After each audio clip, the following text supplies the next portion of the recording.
time. Can I do that? It's free. Nintendo. That's why Brett Favre is Brett Favre. Who is your daddy and what does he do? If you're some man, what the rock is cooking.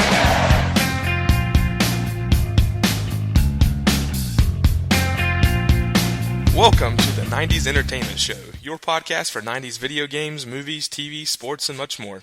Had to fix that intro a little bit because I screwed it up last week. I called it the 90s Entertainment Podcast. It's the 90s Entertainment Show, NES. That's the whole reason we picked NES. We'll give you one mistake, Nick. Yeah. Any more, you're out. All right. That's the way it is. Yeah, episode 2, we're still working out some kinks. We want to apologize for the echo last week. And me and Ryan got a little friendly and sat really close to each other. We had to get a little scared starting a podcast, and it's not a normal thing, so we had to support each other and sit close. So now we're across the table. Hopefully we don't pick up each other's voices real well. So anyways, I'm Nick Stevens, and this week, since we're not giving out his last name, I've chose to give him a new name every week. So coming at you live this week is Nick Stevens and Rowdy Rowdy RYAN Piper. Oh, so we're going to go with 90s names. I got a whole list of them. So until he's willing to give his last name, we're just going to give him a new name every week. So episode 2, I can't believe we made it. Here it is. Yeah. I mean, it's a milestone. Yeah, it's getting a little easier now because all the prep work is kind of done. I don't have to worry about getting us on iTunes. I fought day in, day out trying to get our logo to show up in the iTunes store. That was driving me crazy. When you search for it, you didn't see it, but once you subscribed to it, it was there, and that was driving me nuts. Well, of course, you don't want to be that hack podcast that can't get their logo on there. You just skip over those when you're on iTunes, and you're like, can't be good. If they don't have a logo, they don't know what they're doing. That's right. And so clearly, we know what we're doing. So big shout out to the hosting site I go to, Liberated Syndication, and they call it Libsyn for short. I had emailed them asking them what the issue was, and apparently the logo I made, iTunes supports 1400 by 1400 pixel logos, pretty big size. I had accidentally made it 1402 by 1402. So once I scaled it down, the 2 little pixels, it worked just fine. It just cracks me up. I had started 1400 by 1400, but I drew a box a little bit outside the edge of my... Doesn't this have to do with your profession even, Nick? Yeah. Not even... I do some graphic art. Not well, but I do some graphic art. So, yeah, episode 2, I'm pumped. This is fun. I think I'm annoying Ryan a little less now. I still like to give him a little updates. We've... that site we go to for hosting shows stats, how many people have downloaded it, and just want to thank everyone that has downloaded it. That's kind of been surprising to me. I'm not going to give out numbers or anything, but it was very surprising seeing how many people actually downloaded that, and we have a lot of good people pushing us, and it's been good. So, so I kind of just wanted to remind everyone of the format. If you're listening to this for the first time, we are going to be picking an entertainment topic, 2 or 3 per episode, maybe even more, for each year of the 90s. So last episode we started with 1990, and this episode will be 1991, and we'll just keep going that way. And when we make it to 1999, we'll go back to 1990. So there's plenty of topics to talk about. I always thought this idea was pretty good because of the fact that it could last a really long time. So so we just want to thank you again for all the interaction. We really want to encourage more fan interaction. Go to our Facebook page at facebook.com/NES podcast. Please hit the like button. I noticed I can look at the stats there, and there's a lot of people who visit the page but don't hit the like button. It's nice to see that because it gives us an idea of how many people are listening, and that way you can when you like it, you can have notifications pop up, and when we have a new post, and you can come out and be part of the discussion. We really want to incorporate more discussion from listeners into the podcast. So, and you can also, I keep mentioning on the post, if you have a lengthy review that you'd like to type up and send to an email, you can email us at nespodcast@gmail.com. And we're also on iTunes now, like I mentioned. If you just search NES Podcast, it will pop up. So, Ryan, I feel like I've been talking way too much, and you're over there getting bored. Oh, I'm good. Yep. I'm good. You have just such a smooth, calm voice. I'm, feeling good here. I was told I had an accent, and I'll get to that a little later. I guess I was talking to someone kind of late in the evening, and I've noticed a little bit of a West Virginia twang comes out when I get a little tired. So, anyways, You can't fight it. Just don't fight it, Nick. Make it a trademark. Make it a trademark. I'm going to try. Maybe I just need to embrace it instead of holding it back. So some big shout-outs this week. I want to thank Rob and Landon at the Retro Junkie Super Show. These guys have been fantastic. I've been getting some ideas from them, and they've been just kind of helping out and even being a part of the show. I know they shared one of our posts on their Facebook, the Retro Gaming Junkies. It's facebook.com/Retro Gaming Junkies. And the day they shared that, we had like 15 downloads on our podcast, so that was huge. And big thanks to those guys. And also want to thank Factory Sealed. Their Facebook page is facebook.com/Factory Sealed. They're both of these podcasts are retro games, and I actually got to be on Factory Sealed on it was Wednesday night. Anyways, that's what I was talking about, the accent.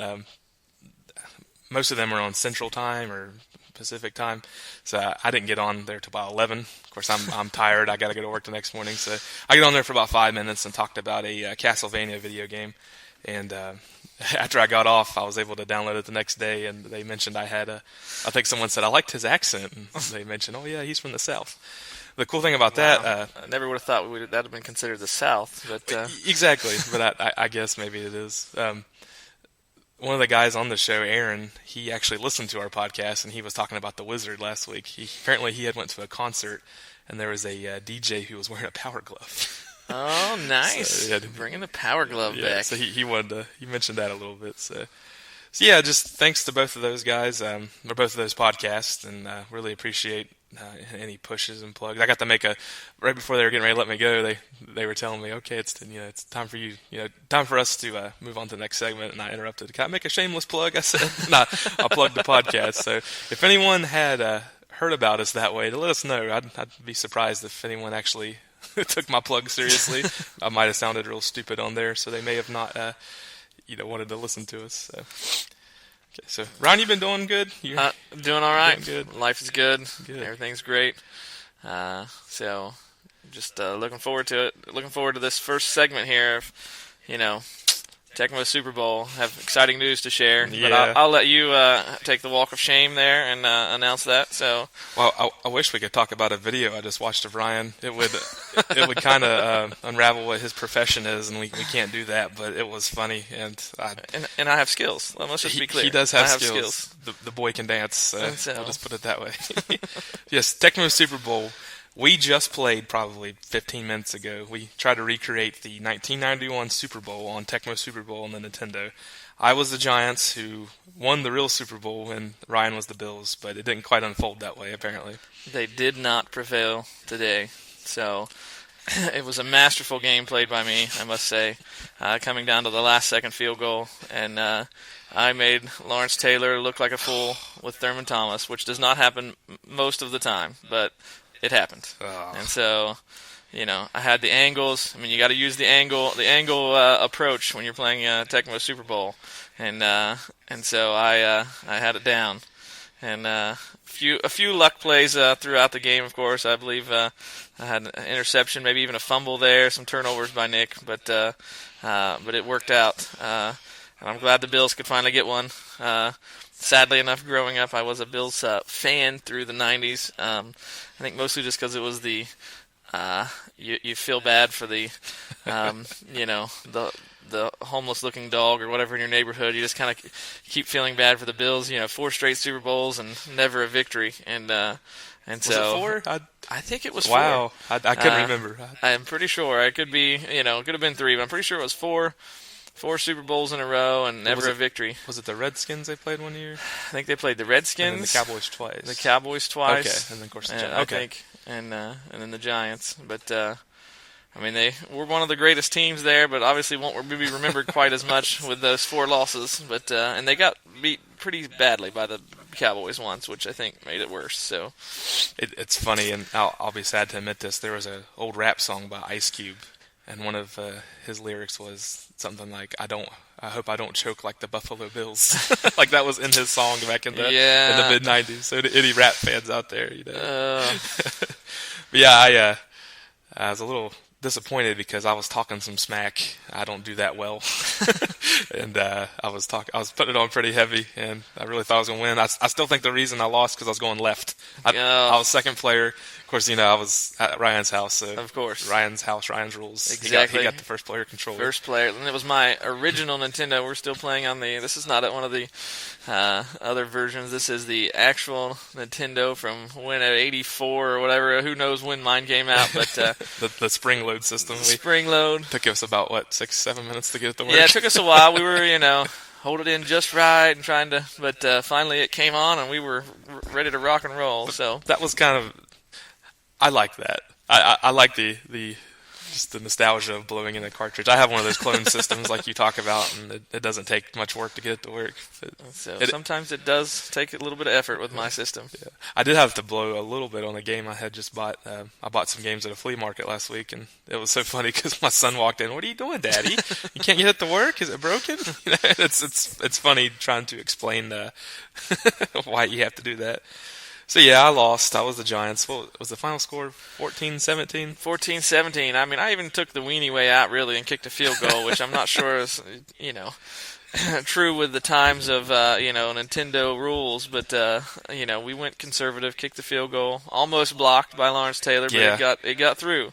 I think it hit the post, didn't it? I think it hit one of the side posts. It hit the post.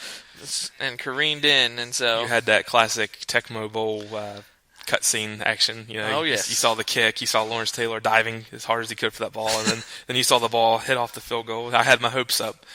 The problem was there was only about 20 seconds left on the clock, and so in Tecmo Super Bowl, the clock runs really fast. So when he kicked the kickoff, it started. It was 20 seconds, and as soon as I caught the ball in close to the end zone, good kickoff, by the way. Because, gosh, we kept kicking onside kicks on accident. I don't know what was going on with that. Trying to get that full power, and it would just drop down real quick, and it was like, I don't know. I think it was one of his only good kicks, but and I caught it at the end zone. I think I only got 15 yards out of it.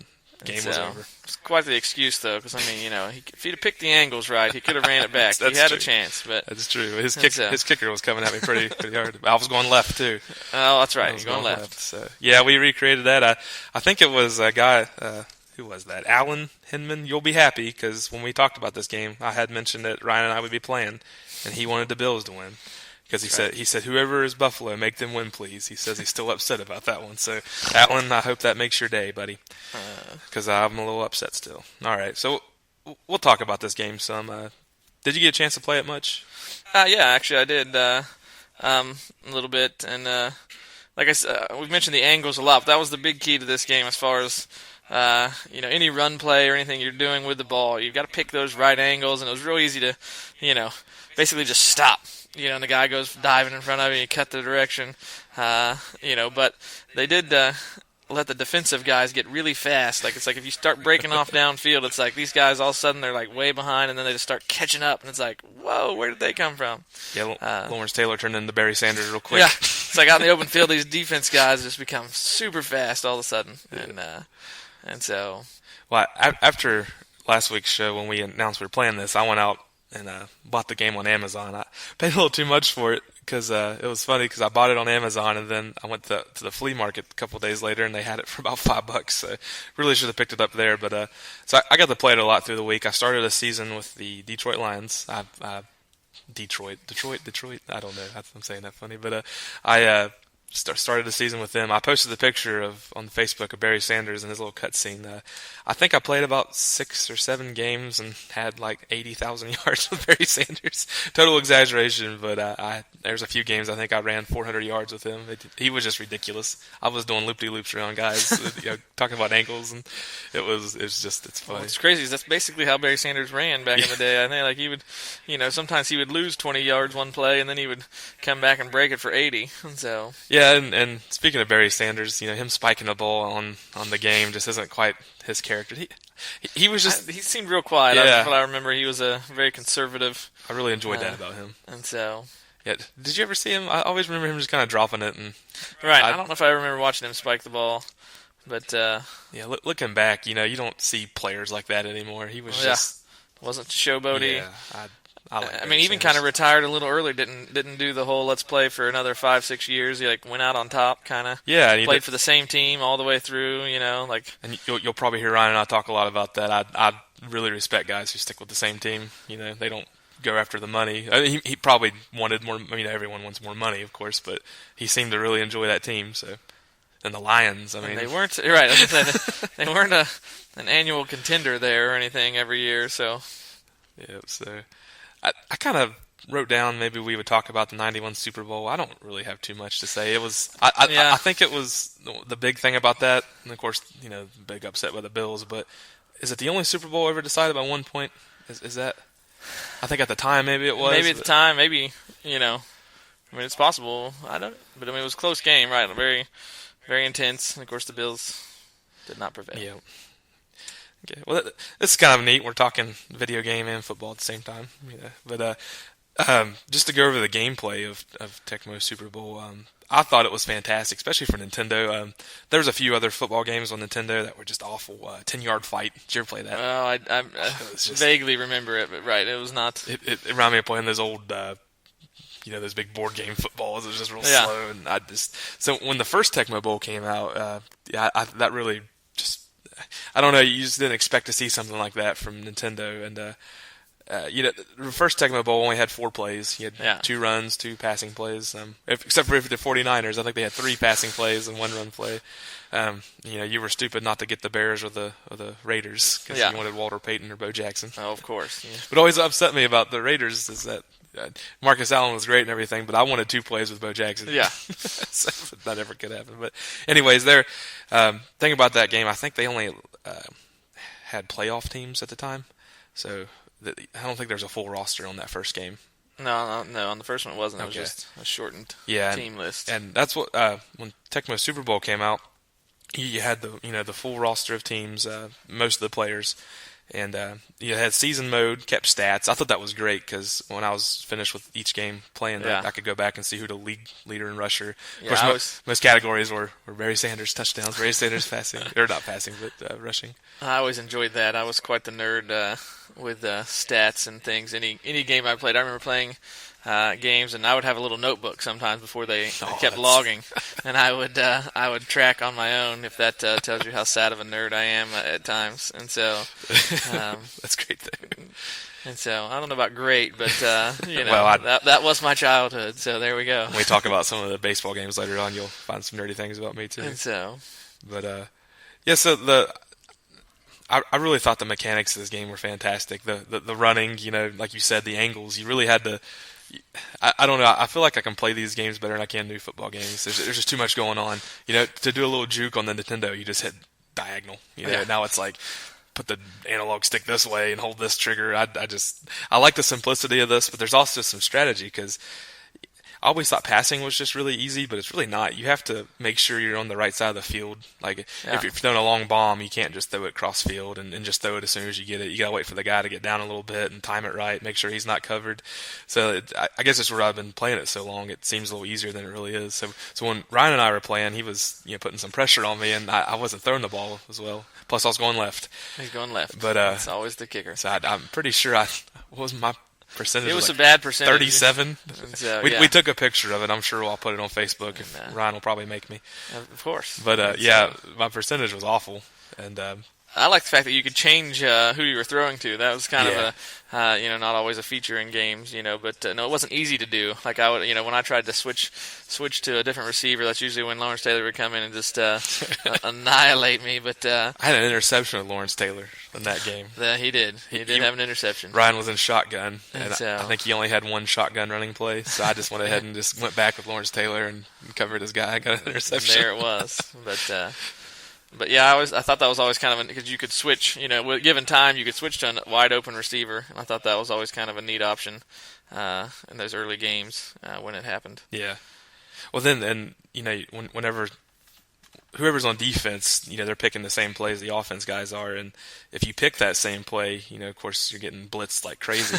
And so if you're doing a passing play, you're almost forced to either get sacked or just throw it real quick. Yeah. And there's a big chance of just getting intercepted, and I think one time you threw it to Andre Reed when that was happening, like way down the field, and he still caught it. That's the diving catch, and so QB Bills. Which is another thing that cracks me up that these players can't license their name out. Jim Kelly apparently it was either too good or didn't want his name on a great product that kids would enjoy. Right. I have never understood that with some of them, And to go off track a little bit, that used to just drive me nuts. You play in these basketball games in the mid-'90s. I can't play as Michael Jordan.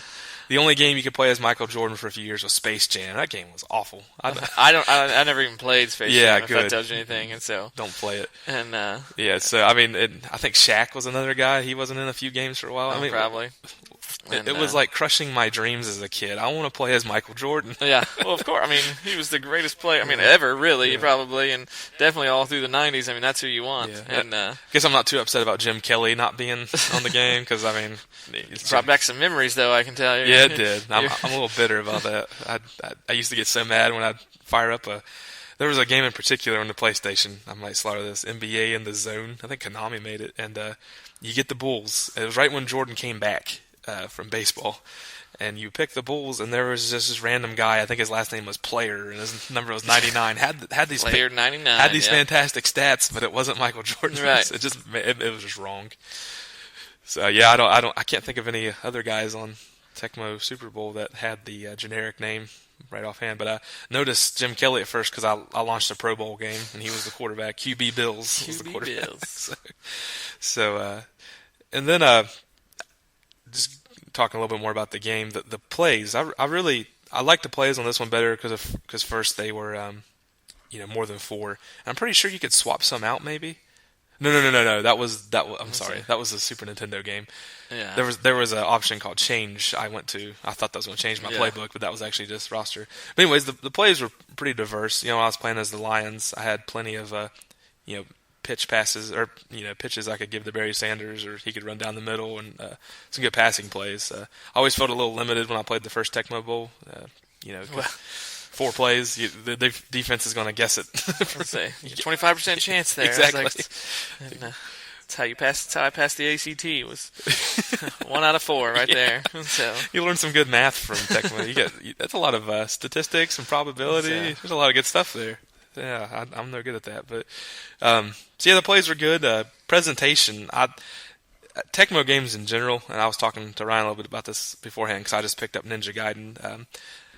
The scenes, whenever a play would be close, especially in kicking, there's a lot of scenes when you kick, it would go to these little cut scenes, and that really added to that game, I thought. And it was real neat how, I don't know how much programming work went into it, but it was always, if you're playing with the Chicago Bears, for instance, the scenes would swap palettes, and you would see the black colors on the team, and I just thought that was real clever how they did that. And they had a halftime show, and we kind of laughed about that. There's a couple of scenes in the halftime show. I'm thinking this is a game towards kids, and there's some cheerleaders on there. I just got kind of shocked they got away with it. But then I was reminded the company Tecmo actually made a game later in the 90s and still it's a fighting game called Dead or Alive.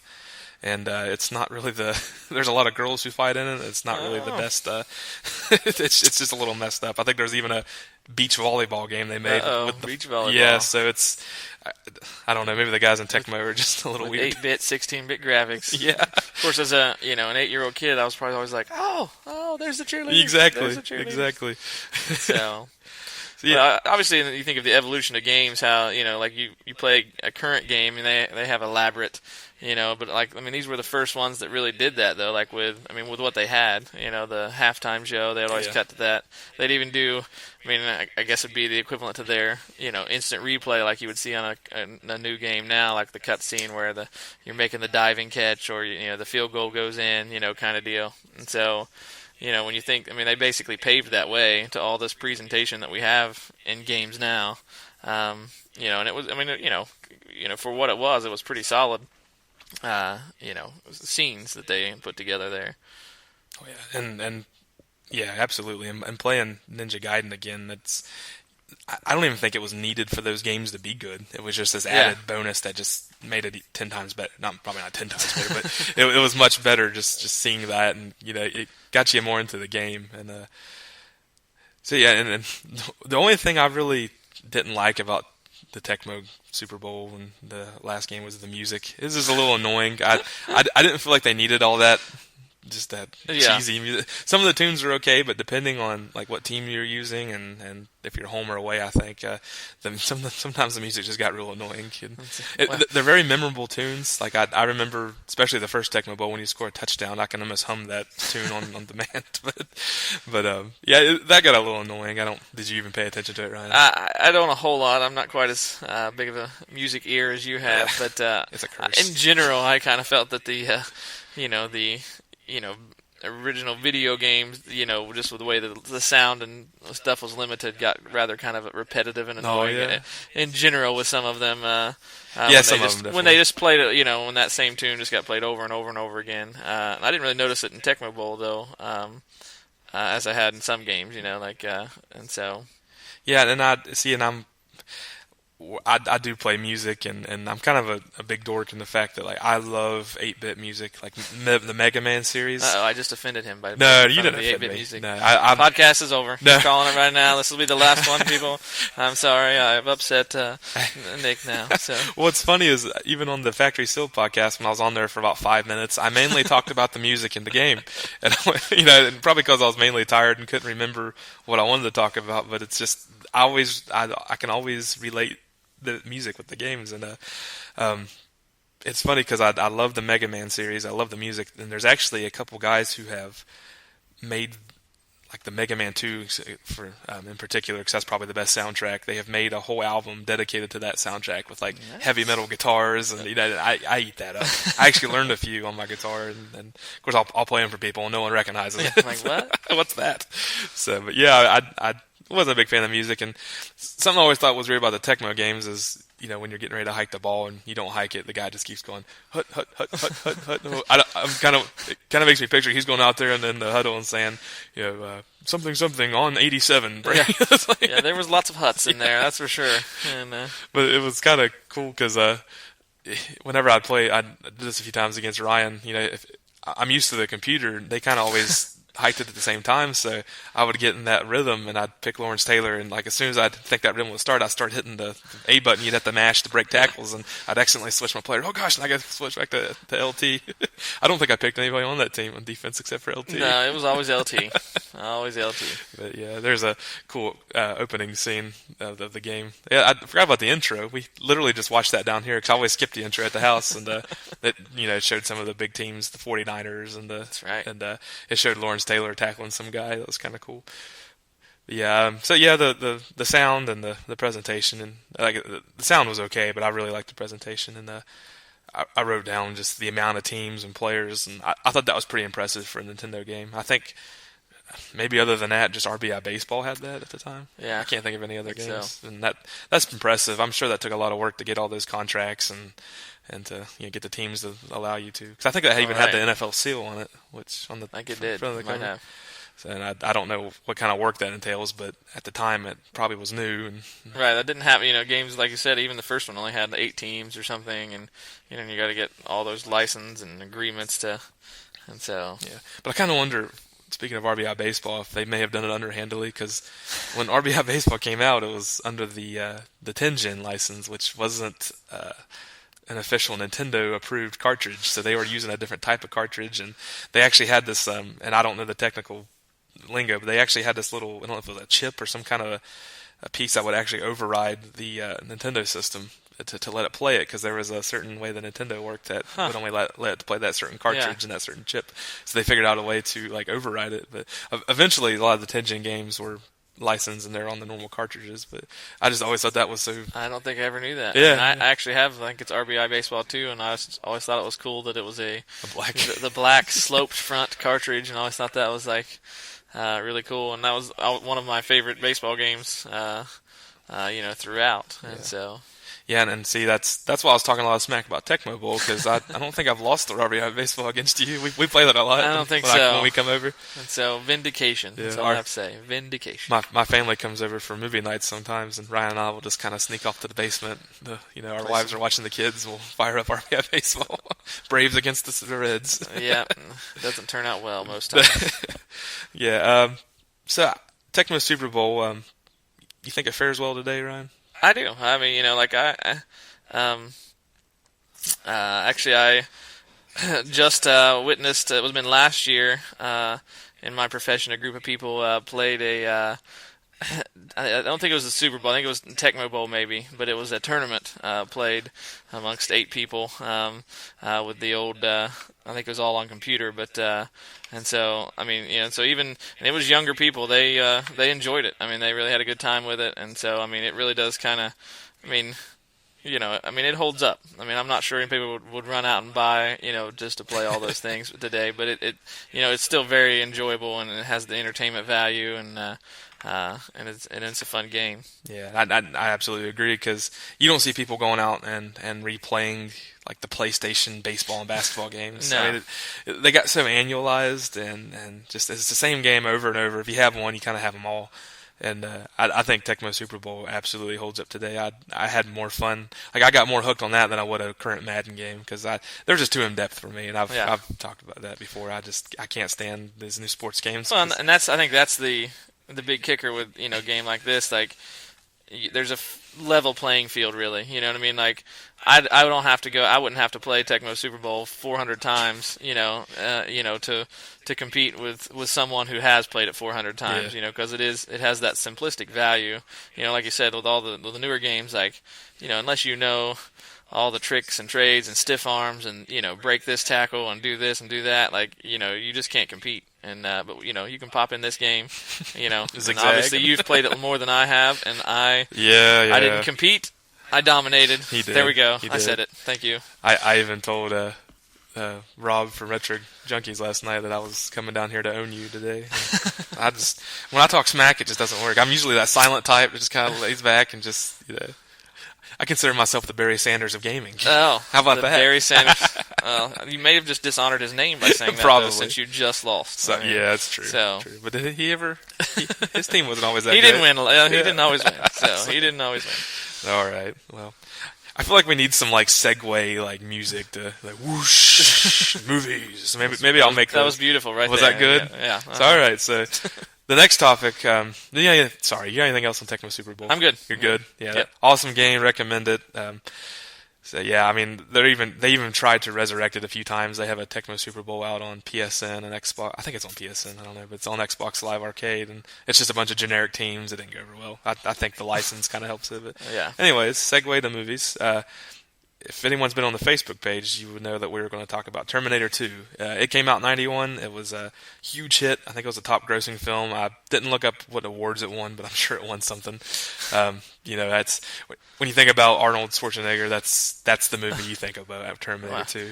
Obviously, he was casted perfect for that role, Absolutely. Unlike some of his roles, that required a little bit more maybe acting skill. Like he was typecasted very well for the Terminator role. Yeah, and it was fantastic. And he did a good job keeping a straight face, as a robot. Not cracking a smile. And but one of the questions I asked on there, and Ryan, I haven't really got your feedback on this, but do you remember when you first watched it? Had any memories about that time? I'm not even sure that I remember when I first watched it. Were you allowed to watch it? I'm sure I was not in the, definitely not in 90. Was it 91?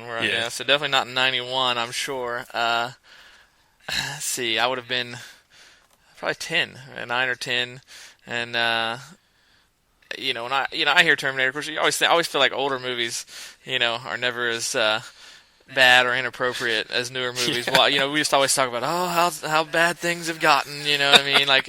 And I feel like an old person when I say that, but so as I was watching through this again, I was kind of like, oh, there's some language. I mean, mostly it was a language issue. I don't think there was, some violence, but even the violence wasn't, but I mean, it was a pretty intense movie, so I'm sure I did not watch it in the early 90s, as my parents were, wonderful parents and tried to keep me from things that I shouldn't watch. So I don't really remember the first time. Sadly enough, the first time I probably watched it was on, probably the mid to late 90s or whatever, after it came out on cable, and it had the, the voiceover during all the cursing and so probably the best way.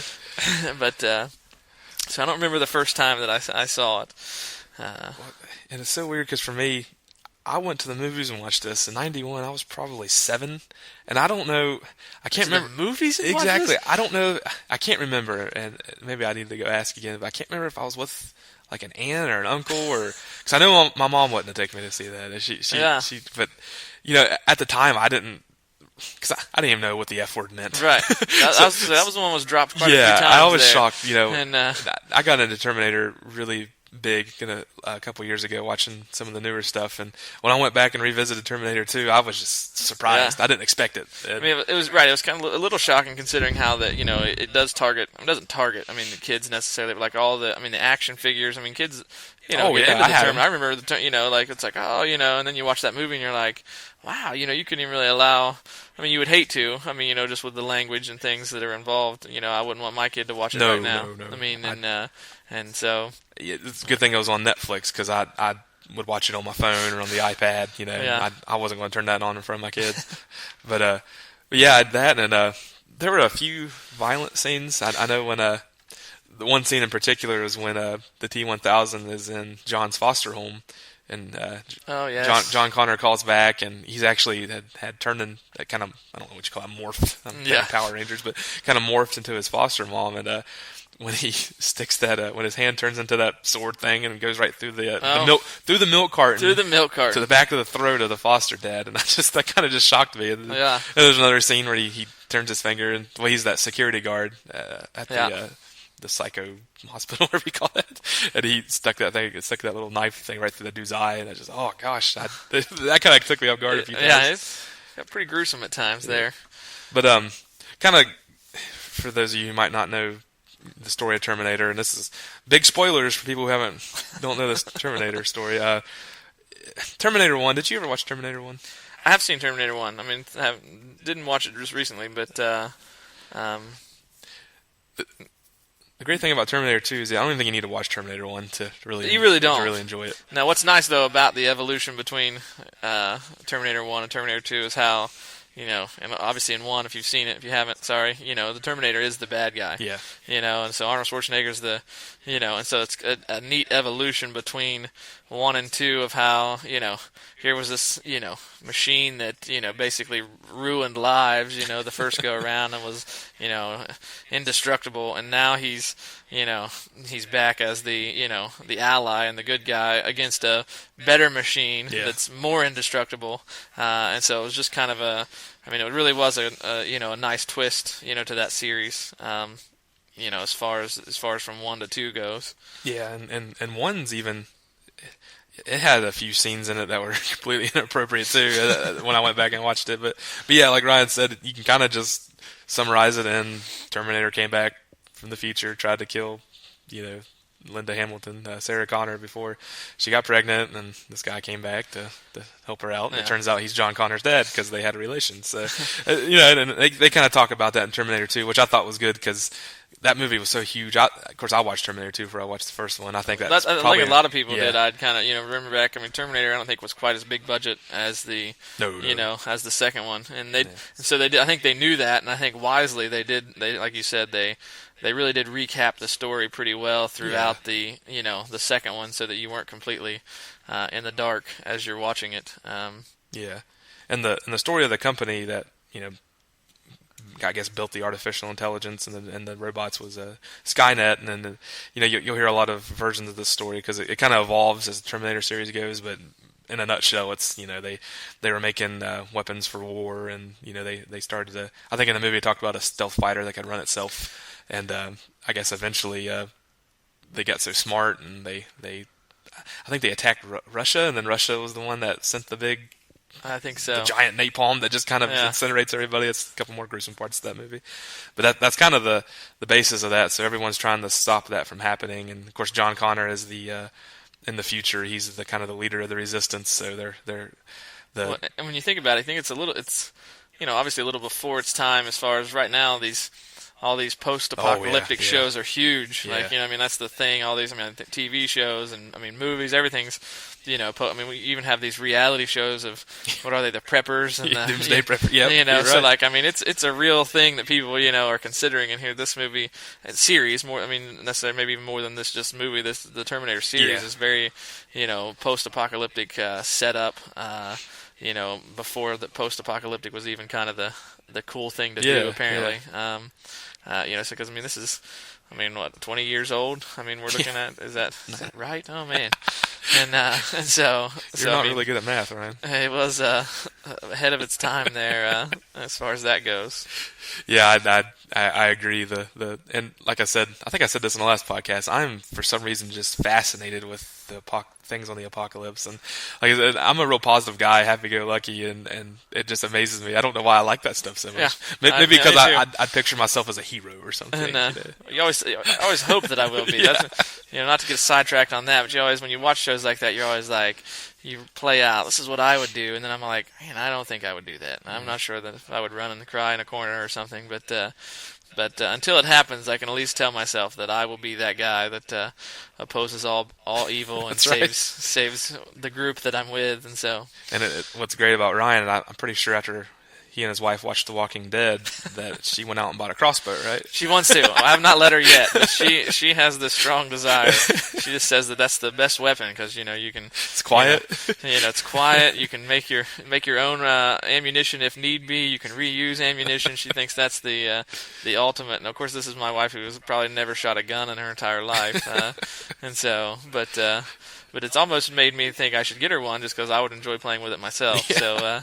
So it may happen. Anniversary gift sounds like a good plan to me. Something sweet and loving like a crossbow says. Happy to be married to you for That's awesome. 11 years.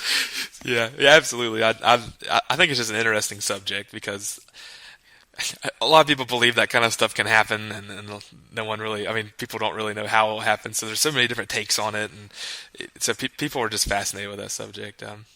But yeah, I thought the story was fantastic, and even later on, the way they tied in like the TV series, the Sarah Connor Chronicles, it was neat because when I started watching it, before I watched it, it was kind of like in modern day, and I thought, well, how is John Connor a kid in modern day? And spoilers for people who haven't watched the very first episode, a Terminator comes back to stop him again. And what's hilarious about this Terminator, and I'm so glad I watched these two shows in this order, the Terminator is actually Burt Chance from Raising Hope.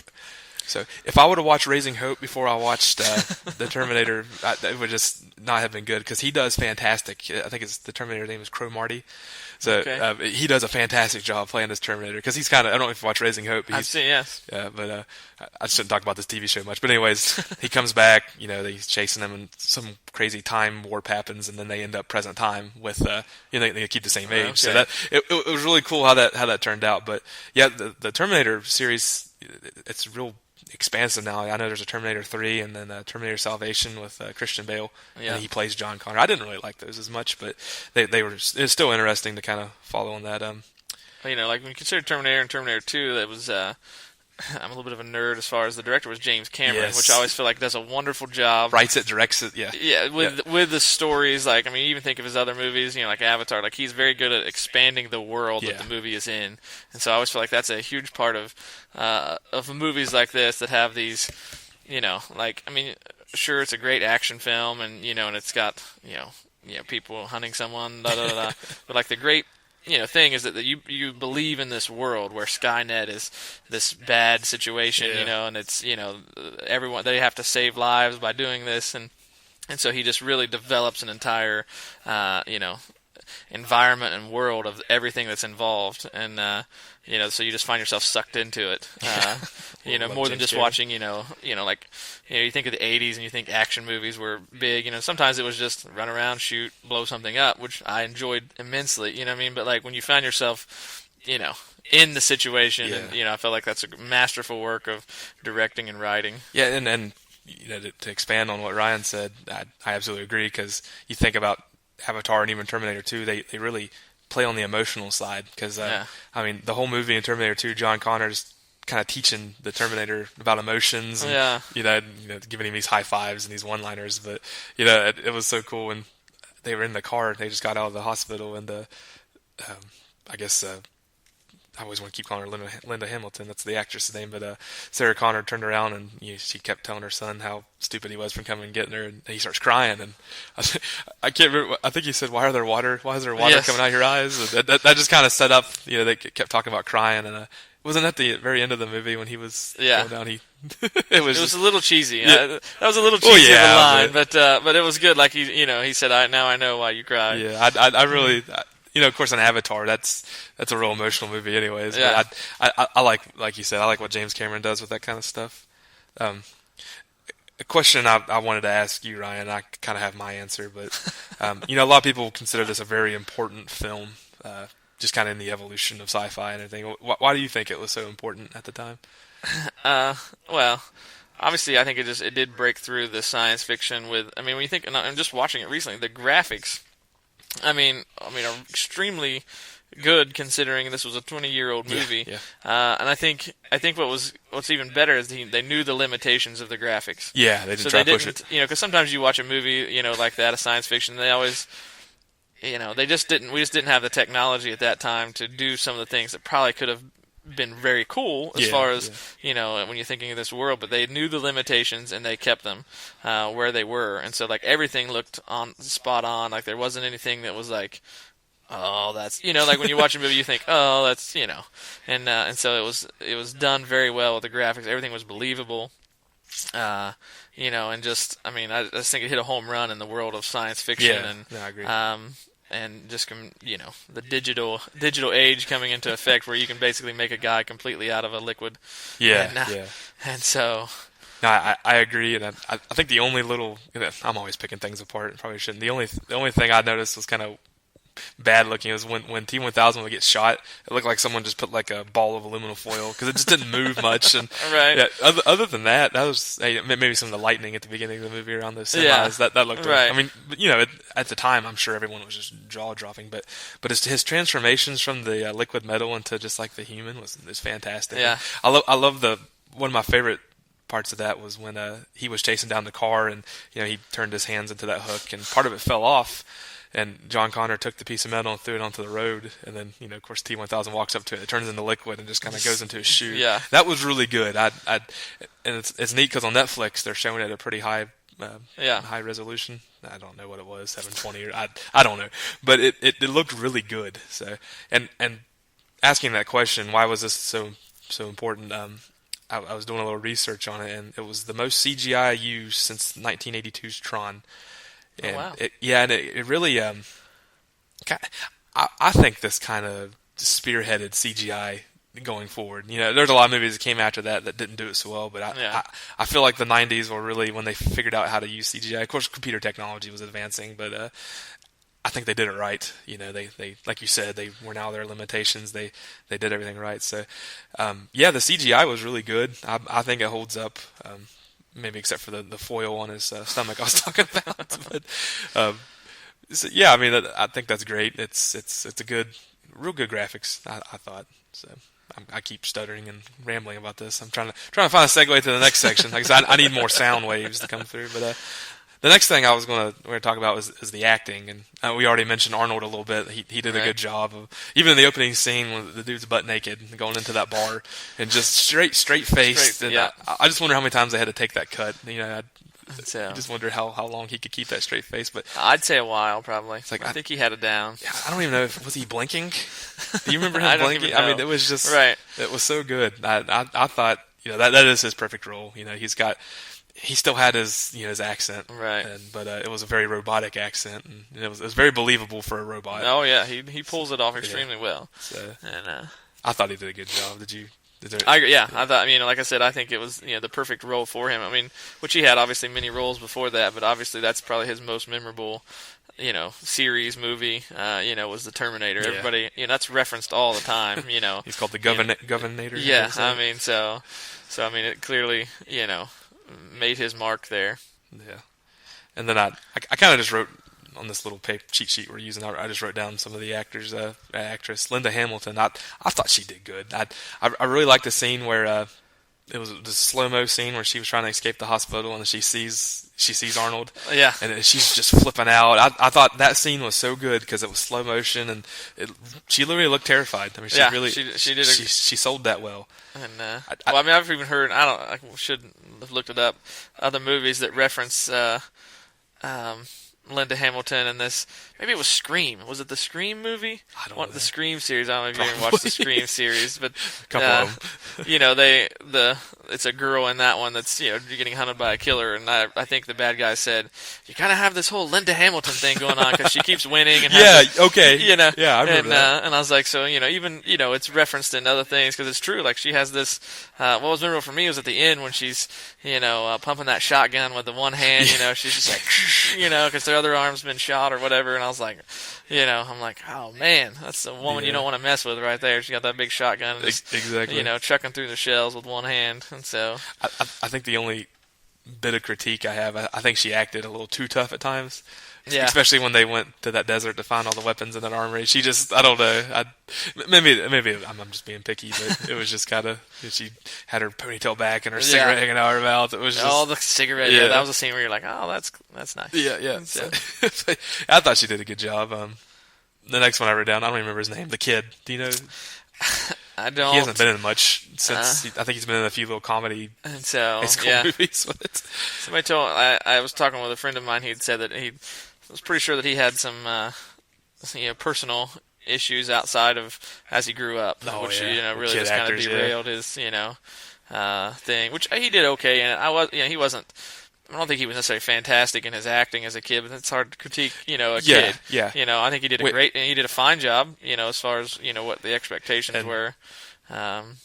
Comparing him against other kid actors in big movies, I thought he did pretty good. Yeah. Like, you think of one in particular, always The Mummy Returns. Like, that kid was annoying as all get out, but I still love the movie. Yes. But you know, comparing him to that, and then like Anakin Skywalker in the first episode 1 Star Wars, that compared to those two kids, right, fantastic. But yeah, I can, you know, he got a little just whiny and because he tried to act all bad. I think more than anything, his hair drove me nuts. Which is not really his, you know, has nothing to do with him as in his acting. I wasn't sure that was all whoever's in charge of staging and props or whatever. But I was just like, man, that is some hair just always in his eyes, and sadly enough, I realized they're on the run from deadly machines, but I just kept thinking, why don't we wash it? You know, it looks a little, so. Yeah, they got time to go find thousands of guns and soap. take Let's a shower. do that. And so.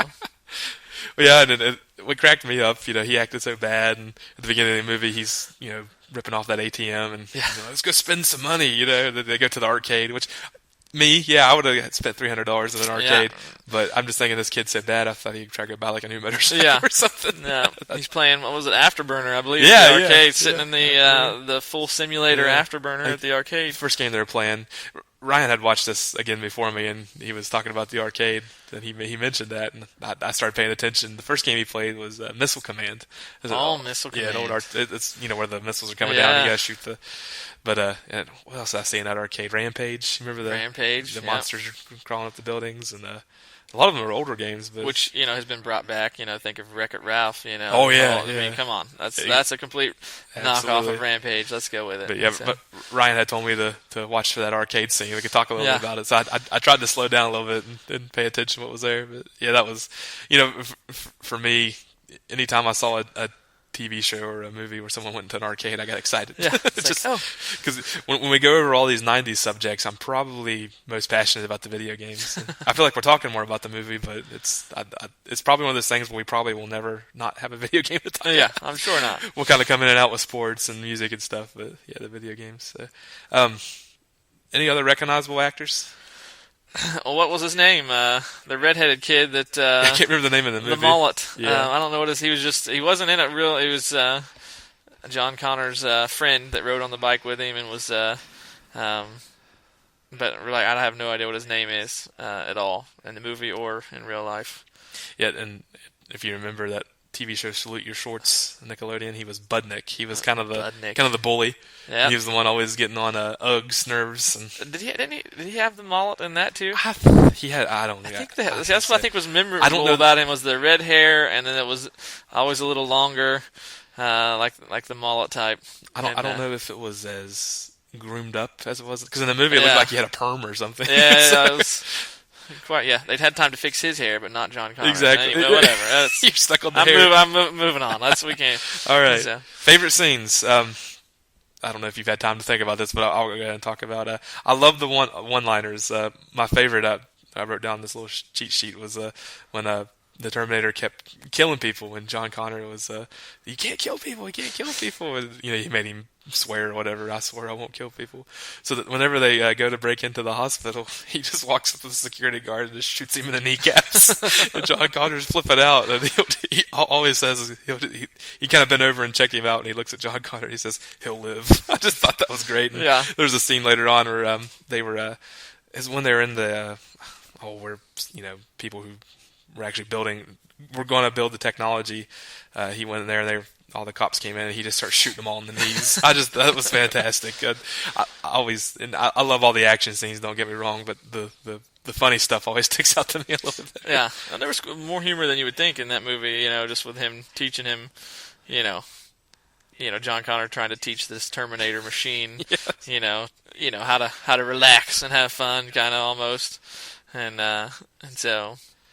Yeah, and the one other thing I wrote down, I don't know the guy. I've seen the guy that plays T-1000 and a couple other things. I thought he did a real good job too. But there's a scene in the very early part of the movie where T-1000 and the Terminator are fighting in the mall, and he's in some type of store. I can't remember if it was a clothing store or what. But there's this silver mannequin he just walks beside, and he just kind of looks at it, complete blank face like he has the whole movie, and then he just kind of raises an eyebrow and then walks away.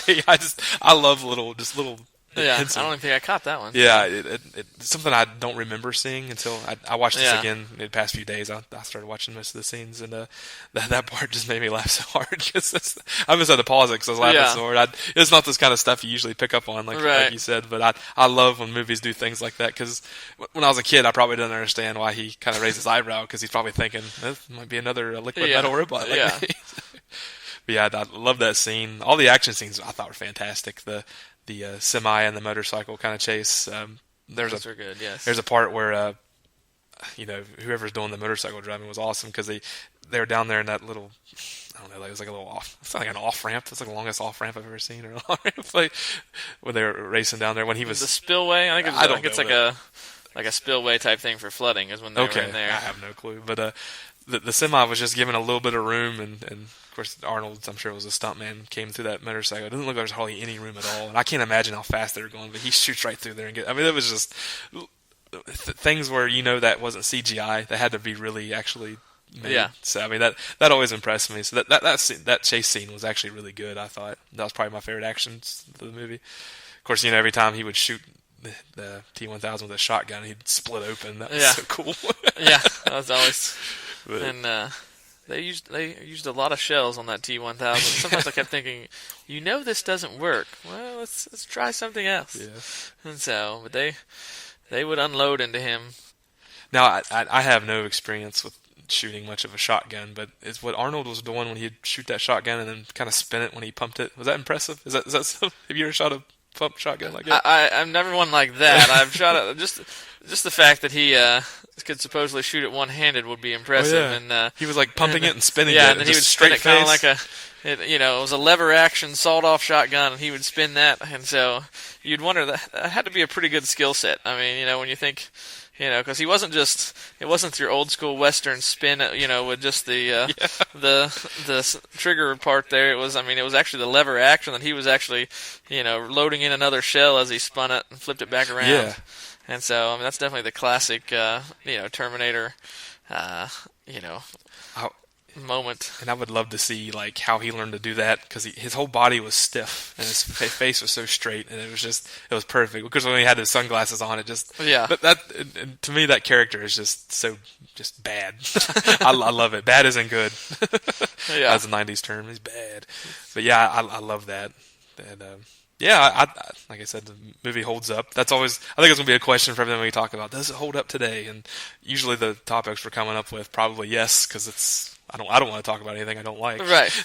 Unless someone, well, especially maybe when we cycle through, it's possible we'll hit some things that may or may not, as we go through further and further. But definitely with this one, it holds up extremely well. Yeah. I think.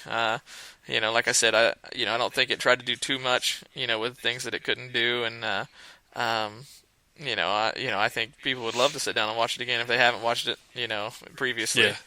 Yeah.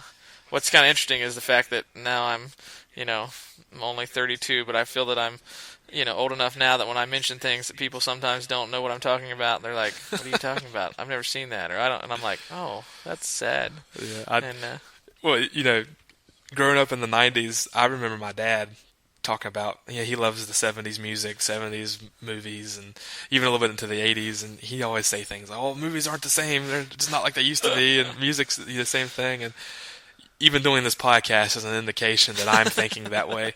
I say it all the time. Our next subject we'll probably won't spend too much time on because we've been babbling for about an hour now. Another great music album of mine, and I say it all the time. They just don't make it like they used to. Yeah. Oh, it's just I never thought. I always got so upset when he would tell me that, and now I'm saying it. So, you have anything else about Terminator? I don't think so. Terminator 2. Terminator 2, good movie. Yeah, there's a lot of stuff we left out, I'm sure. It's funny because I went back to look at the soundtrack because there's a Guns N' Roses song on what I thought was a soundtrack, and that's what I'll talk about a little bit. I think it's called "You Could Be Mine," and it just I like Guns N' Roses. They're not my favorite band. There's a lot of songs there that I don't like, but that song was just fantastic. And they played it a little bit in the beginning of the movie where they're riding on the two kids were riding on a motorcycle and they had the stereo. But when I went back to look at the soundtrack, it was mainly just the score, and then there was just 3 songs. It was Dwight Yoakam's song when he walked into the bar, and then George Thorogood's "Bad to the Bone" when he got on the motorcycle, and then the Guns. I thought they had like a full. You'd think. I was on Spotify and I was trying to find the soundtrack, so I was going to listen to it, talk about it, and there really wasn't much. So, but yeah, I guess maybe James Cameron kind of conducting, hiring people to do the score. Maybe he wanted something, not so commercial. And it's good. It's original. Right. I applauded that. But anyways, going to the next segment. My swoosh. That was good. We're going to get some sound effects. If anyone out there listening to this can make some sweet sound effects and do that, just send them to me. I'll stick them in here. Yeah. We'll have some nice segues. I'm real bad. I found this out listening to the last one. I don't do the best segue in the world. So, anyways, I just posted this last night on the Facebook, so we don't have a lot of. Oh gosh, I forgot listeners' responses. Gosh, I'm sorry. We'll go back to Terminator 2 now. There's only 2. Sorry, guys. See, this is why I need to write this stuff down. Just real quick, I posted on Facebook about Terminator 2, and we had 2 responses. One's from Sean Miller. He says, "This movie totally blew me away when I saw it. The scene where the future Terminator comes out of the floor and the whole final battle scene in the factory was amazing." He says he remembers buying the soundtrack on cassette tape. Well, maybe there was a soundtrack. So I could listen to the music that played during... Oh, okay, that was probably the score. So he could listen to the music that played during Arnold's descent into the molten metal at the end. At the time, it was my all-time favorite movie, and even now it's still my top 10 classic. Yeah, absolutely. Great movie. And then Rob Luther, the guy from Retro Gaming Junkies, says, this really is a classic and one of the few examples of a sequel. He says, in his humble opinion, it's better than the original film. I agree. He says he actually wasn't allowed to see this when he was a kid. He remembers a friend Frankie who lived up the street persuading his dad to rent Terminator 2 from Blockbuster. All my friends and I were there, but Frankie's dad made us call our parents to make sure it's okay to see the film. That was my downfall. But I did get to see it about 3 or 4 years later and was blown away by the action and surprisingly awesome music. So I guess everyone else kind of remembered the music too. But yeah, those are good responses. I forgot to do Tecmo Super Bowl too. Let me see. I'm just going to go through this real fast. I'm so sorry. That's a mess.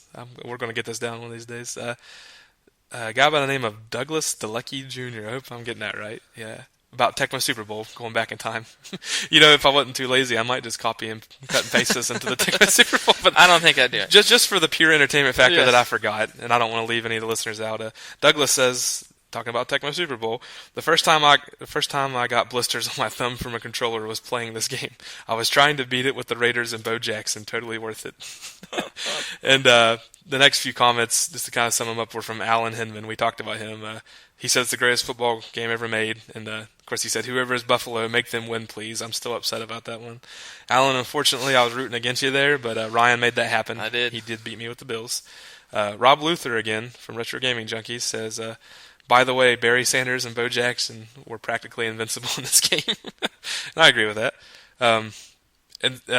The next few comments were just kind of a conversation between Rob and Landon, who do the Retro Gaming Junkies. And I thought it was funny because Rob says he remembers Landon and him and Landon playing this game. I guess they were friends growing up at a buddy's house, and they were trying to recreate the funny cutscenes whenever someone scored a touchdown. And these two guys cracked me up because they put videos of themselves on Facebook doing, maybe not videos, but they put pictures of themselves. Like they're getting ready to review Kool-Aid Man is an old Intellivision game, and they got pictures of themselves drinking Kool-Aid. Nice. I challenge you to. I want to see some of these funny cutscenes recreated and put on Facebook. And if you do, I'll send you some surprise. We'll trade some retro games, and I'll send you something. And that's a promise. So if Landon and Rob are listening, and you do that, you get a free gift from the NES podcast because I want to see that. That'll make my day. So. And then I think Landon followed it up and said, Tecmo Super Bowl to me is the measuring stick by which I measure all football games. He says that opening scene where the New York Giants, he assumes that's Lawrence Taylor laying a hit on Joe Theismann, just sets the mood of a good, hard-hitting game of football. so yeah, I really appreciate those guys. They're really getting involved in our podcast and kind of supporting us on there. So yeah, again, sorry about the disorganization there. I have this giant format I handed out to Ryan, and we kind of went off of it. So, okay, so the next section we probably won't spend too much time on because we're already over an hour. In 1991, everyone remembers the Seattle grunge band Nirvana. They released really their first commercial success in the album Nevermind. They had an album before that called Bleach, but it wasn't. It was big in the Seattle scene, but they had actually went down to California to record this album at a real famous studio called Sound City.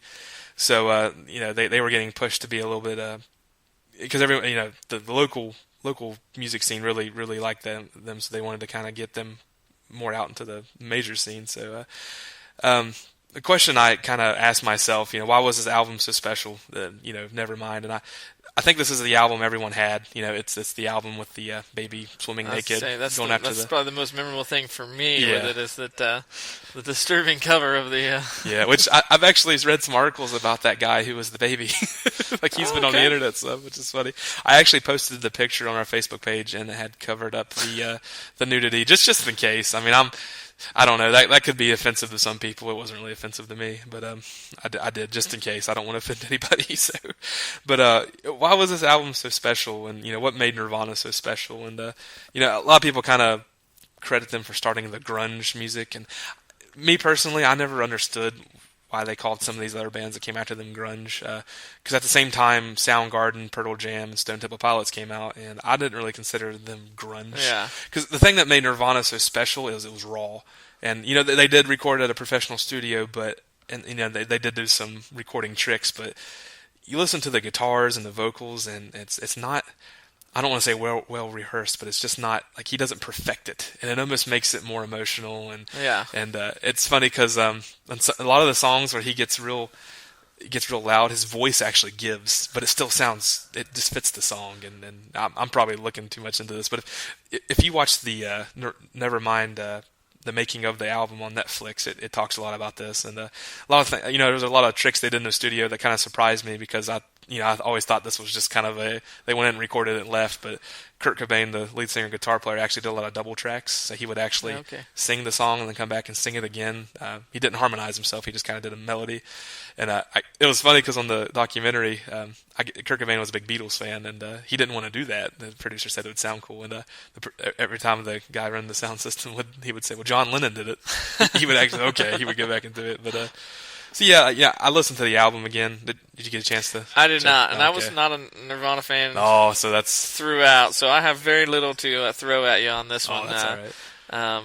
So yeah, we'll forgive you this time. So yeah, I listened to the whole album. What made that album so special was that every song sounded different. Kurt really focused more on the melody. Like he would actually write the melody of the song before he'd actually write lyrics. So there's a video of them playing "Smells Like Teen Spirit," one of their biggest songs. That'd be the one that I remember. Yeah, and he actually wasn't singing. There's a few parts of the song he wasn't even singing words. He was just like almost scatting or babbling the melody, and he would come up with these catchy tunes, and it was just fantastic. And when they came out with that video, "Smells Like Teen Spirit," it just took MTV by storm. I mean, that you didn't see that. They were rowdy. They were wearing flannel with holes in jeans, which is surprisingly people can still pull off that I play in a little local band, and our bass player actually kind of looks that way. He had the long blonde hair and the flannel. It's funny that look can still go over today. But yeah, and his guitar work. I'm a guitar player, and his guitar work I thought was good for the music. It wasn't anything incredibly complex. It's just a lot of 3-chord punk songs, and it was good. He wrote these little solos that usually kind of just overtrack the melody of the chorus, and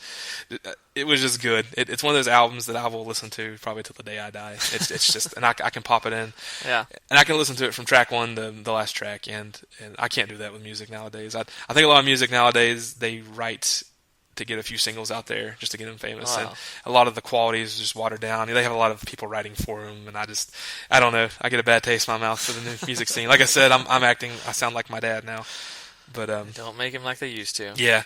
And like I said, I'm not going to overwhelm with information here because I want Ryan to talk some too. But there was a video for one of their.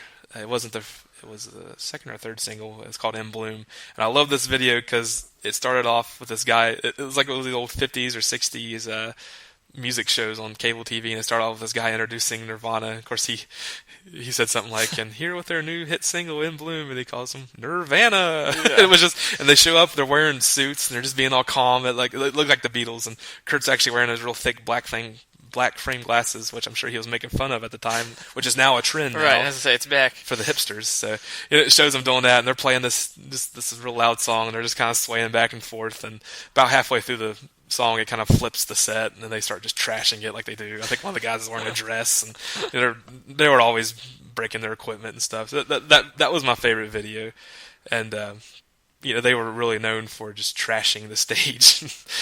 The best story was the bass player. He'd always throw his bass up real high in the air and try to catch it and then slam it. Well, one time I think they were at an MTV show, and he did that, and he didn't catch it. It hit him in the head. Oh. And he starts to fall over, and he bent over, and Kurt thought he was just messing around, so Kurt kicks him in the butt, and he just falls over. And, Kurt always dove into the drums, and I loved it because they talked about how if they had a short set before they had a lot of songs, they would do that for 20 minutes, and it'd be so entertaining. But yeah, I love that. And just one last thing I wanted to mention. In that documentary on Netflix, there's a song on that album called "Something in the Way." A lot of his lyrics I don't really understand. Sometimes I think he just wrote lyrics to rhyme. A lot of people get real deep into him, but this song, if you listen to it, it sounds like he's explaining like a homeless life, and it's this real kind of depressing song. It's just him and acoustic guitar at first, and it's real funny because they couldn't record it right, and he told the guy on the sound system, he's like, I want it to sound just like this. So he lays on a couch and just starts playing the acoustic guitar, and he's playing real soft, and his voice is almost coming out like a hum.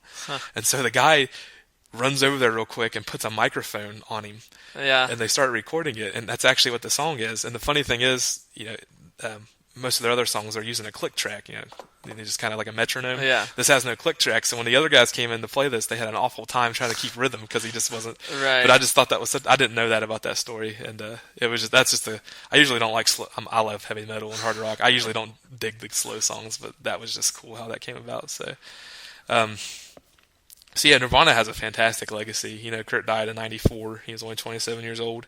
I know Ryan and I before the show were talking about how big of a deal that was in culture. Oh yeah. And I guess you had some friends that.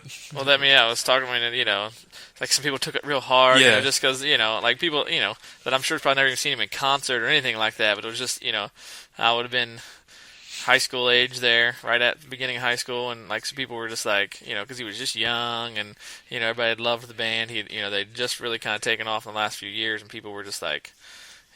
Devastated, yeah. Yeah, just huge followers, just crushed by that. Yeah, so. And I never related with this, but when they talked about that on the documentary, they said the reason Kurt was it was such a devastating thing because people related to him, like it was a lot of teenage angst and I don't know, just depressed. I'm not a depressed guy. I just like the music. So a lot of the lyrics, like it's funny because it smells like Teen Spirit. Like, until I went and read the lyrics, I had no clue what he was saying half the time. And what's great and what's always a huge compliment for musicians is Weird Al Yankovic actually did a spoof on that called "Smells Like Nirvana," and there's a lyric in there. He says, "And I don't know what I'm saying," and he just starts like he's gurgling and burping. I mean, it was great.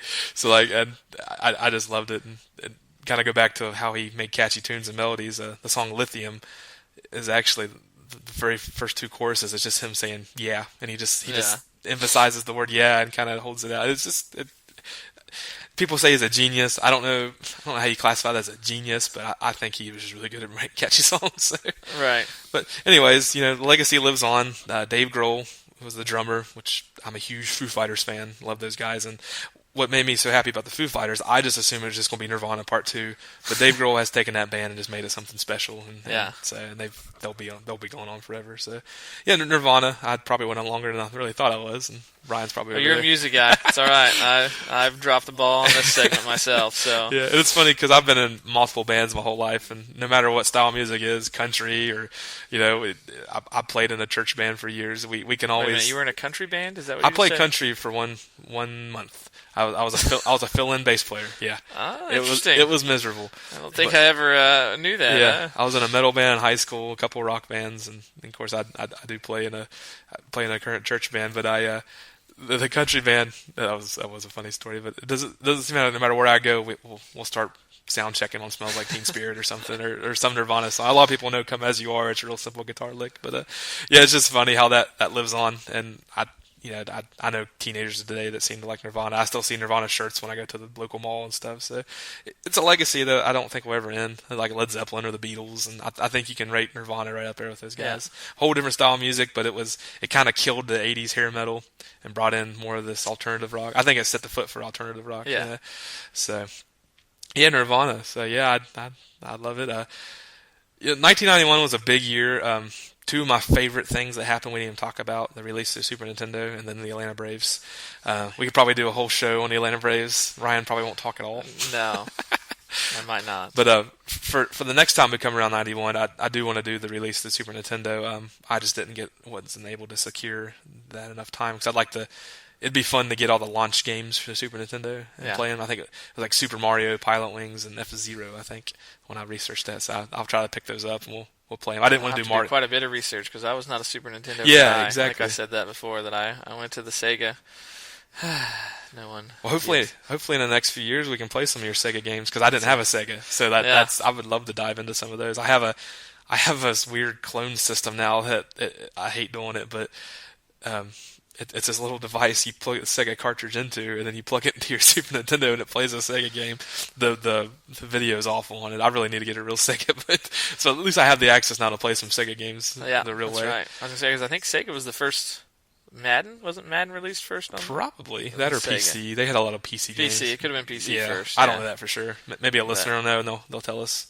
But yeah, so for the next episode, 92, Ryan is going to get some good research going, and he's going to pick these. And again, I've been a slacker, so I don't have them ready today. Well, you're not really a slacker because I told you that all you have to do is show up and talk with me. That's true. That's true. And all you have to do is show up at your own house. That's true. I don't even have to go anywhere. And so. Which I texted him last night. I still feel like I'm being way too annoying about this. I love doing this. I'm pumped. It's exciting, and I had a blast the past 2 weeks just pushing it and telling people about texting me and texting Ryan. Hey man, 20 downloads today. It was just it's been a blast. So yeah, so we're gonna get Ryan more excited. Now That's right. I'm still in the apologetic stage when I share with someone. I think I'm like, yeah, it was on a podcast.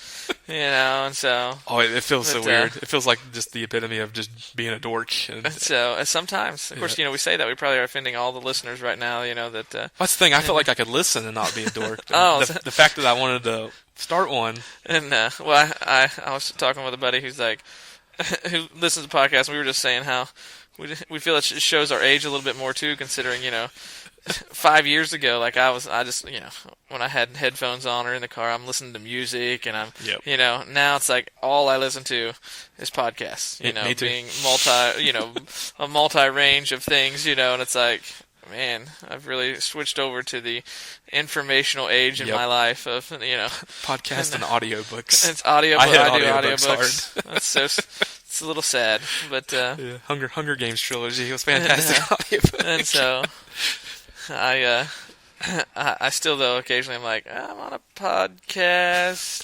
My friend wanted to start it. That's all I say, I'm like, Yeah. I'm just supporting my friend. And, So you can imagine how it feels when I tell the story that we're on a podcast.